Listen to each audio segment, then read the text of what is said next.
Baik, di sini kami akan jelaskan tentang tugas besar yang kami buat, yaitu API hotel. Sebelumnya perkenalkan, nama saya Nyoman Ari Pertaguna dengan NIM 140 dan teman saya Sucitra Ardani dengan NIM 132. Di sini kami membuat 4 API, yaitu API tamu, API kamar, API payment, dan API reservasi. Untuk yang pertama yaitu API customer, di sini kami membuat CRUD. Yang pertama, create data. Kita menggunakan metode post. Di sini yang diperlukan untuk create data yaitu username, password, nama, alamat, negara, nomor HP, email, dan foto. Pertama ada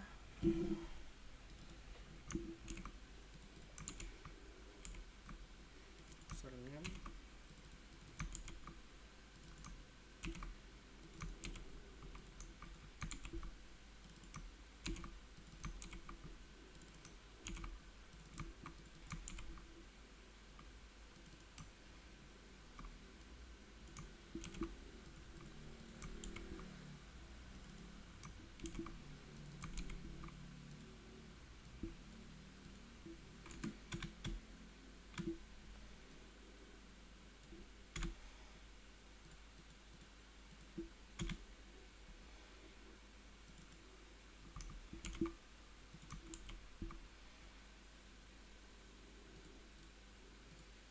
di sini username-nya misalnya kita buat Ari Parta, passwordnya Ari123, nama lengkap Ari Partaguna,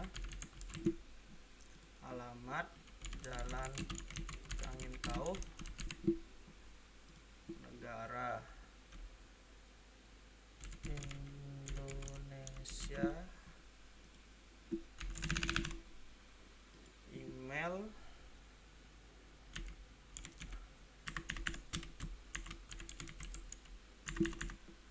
dan foto. Ketika sudah semua data yang masuk, langsung klik send.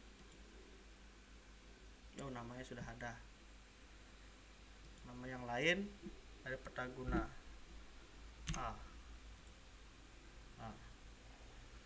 Data customer sudah diisi. Lalu untuk read-nya kita menggunakan metode get. Di sini kita akan melihat database-nya ada data apa saja. Di sini sudah ada beberapa data yang telah dibuat. Nah, di sini untuk detail kita harus menggunakan ID dari database. Misalnya kita pakai data ID yang ini, kita bisa melihat detailnya. Di sini detailnya, data yang tadi sudah dibuat. Di sini untuk yang terakhir ada metode bukan yang terakhir. Di sini ada untuk metode selanjutnya itu metode update menggunakan metode post. Di sini kita akan ganti username-nya, misalkan ganti dengan Ari Gantang, dan passwordnya diganti. Username-nya sudah ada, ganti. Nah, di sini username-nya sudah diganti dan passwordnya akan menggunakan nomor unik. Selanjutnya yang terakhir ada delete. Di sini kita cuma perlu untuk menambahkan ID yang ingin di delete. Udah ketik send, langsung data customer-nya sudah di delete. Jadi di get sudah tidak ada Ari Ganteng sekali lagi. Untuk API selanjutnya itu ada API room.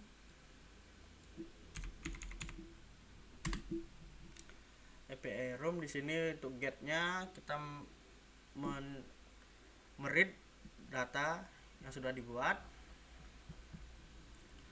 Lalu untuk kita membuat data baru diperlukan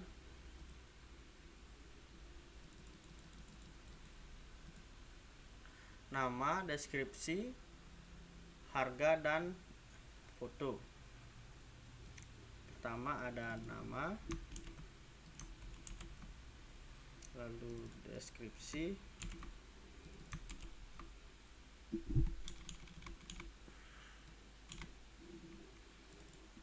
harga, foto.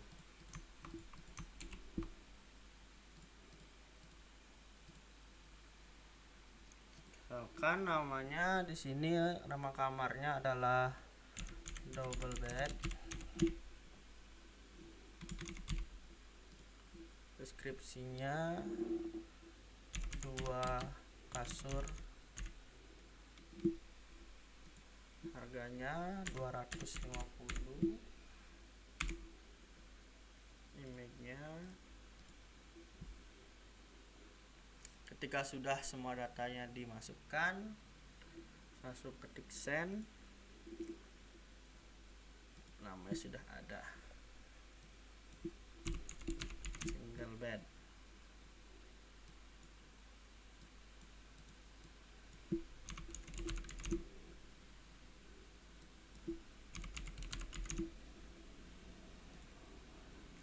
Nah, di sini sudah datanya sudah dimasukkan. Untuk melihatnya kita ke method post lagi. Nah, di sini sudah ada.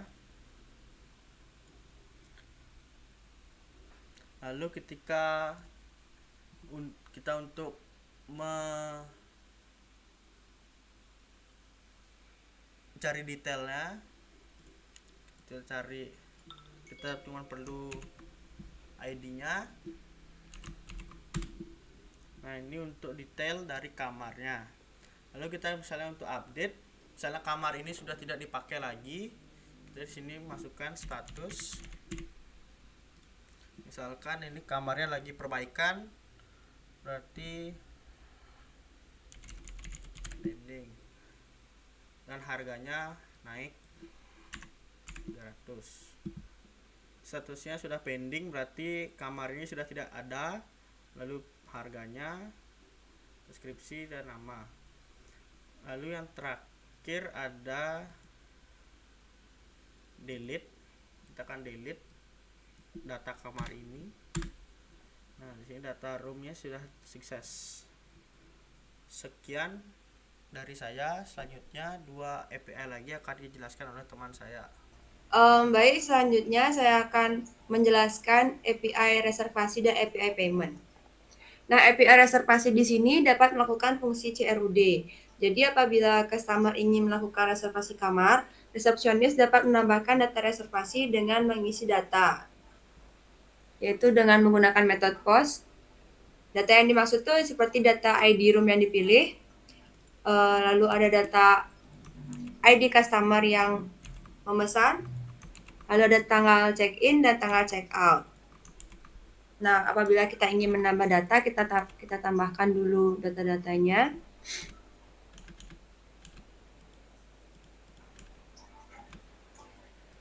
Nah, ini misalkan kita ingin menggunakan ID room dari ini. Sini kita copy, paste. Lalu kita misalkan di sini menggunakan ID customer dari ini. Lalu misalkan kita ingin check-in tanggal 18 Desember misalkan 18 bulan 12 tahun 2022.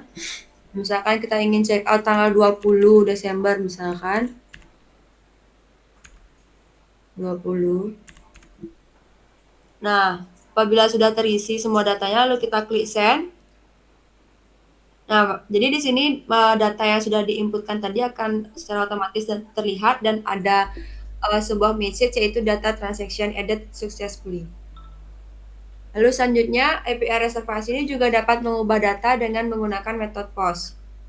Itu dengan menambahkan ID reservasi yang akan diubah. Misalkan kita menggunakan ID ini. Misalkan kita akan mengubah tanggal checkout-nya.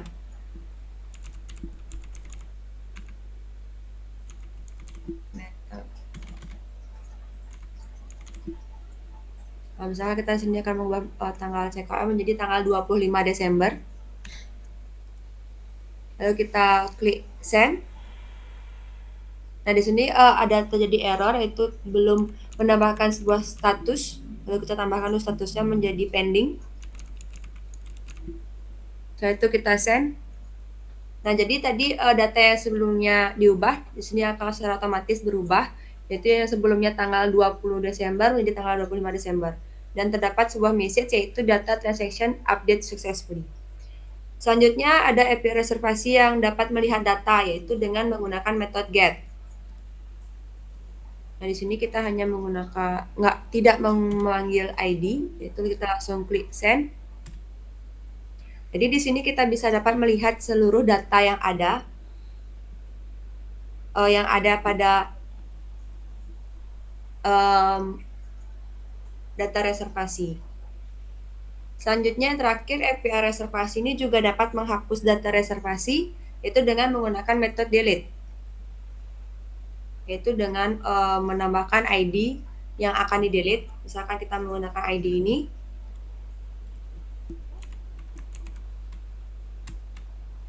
lalu kita send. Nah, apabila berhasil, maka akan ada sebuah message yaitu data transaction delete successfully. Lalu selanjutnya ke API payment. Jadi API payment di sini hanya dapat digunakan untuk mengupdate data pembayaran yang dilakukan oleh customer. Nah, misalkan di sini kita ingin mengubah status dari sebuah ID, misalkan kita menggunakan ID ini. Misalkan kita ubah statusnya menjadi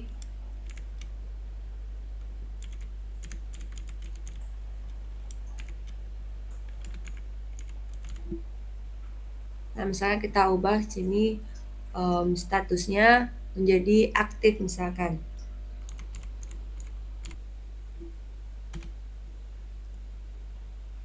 Nah, apabila status sudah berubah dan berhasil, maka ada sebuah message yaitu data transaction update successfully. Di sini juga statusnya sudah berubah menjadi aktif. Nah, sekian API yang sudah kami buat, yaitu ada API tamu, API kamar, API reservasi, dan API payment. Terima kasih.